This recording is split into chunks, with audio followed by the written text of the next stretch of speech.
Hi guys, today I'm going to give you a quick overview on scientifically backed guidelines for hypertrophy. So, what does the research tell us about how the best way to go about building muscle? So, I'm going to look at intensity, volume, frequency, whether you should train to failure, the rest periods, range of motion, and your rep speed or the tempo of your lift.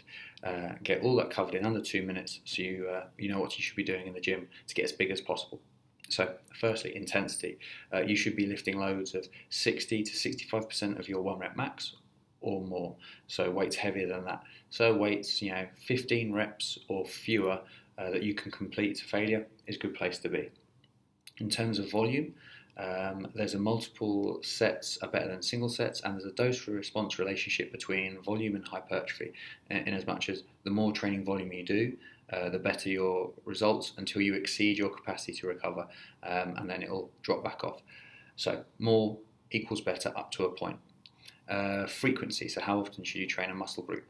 Research seems to suggest 2 to 3 times a week for most muscle groups is the best place to be. I'd suggest for big muscle groups like your quads and hamstrings, do twice a week. For smaller muscle groups, say your arms or your shoulders, 3 times a week.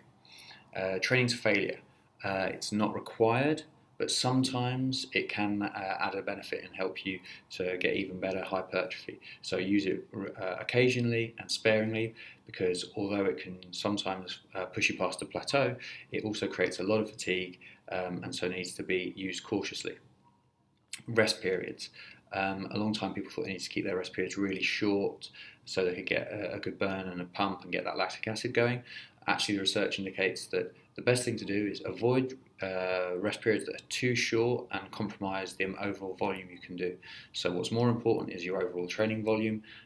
So take rests long enough to mean that you can do a lot of work throughout your session, rather than limiting the total amount of work you do by taking really, really short rest periods. Range of motion.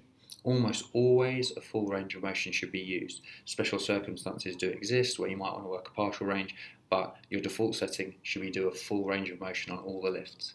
And then as for rep speed and tempo, there's very little impact on hypertrophy. Perhaps just using a standard, nice controlled lowering phase and explosive lifting phase is the best place to be. And right, guys, that covers all the topics and gives you a really good foundation to get you building some muscle.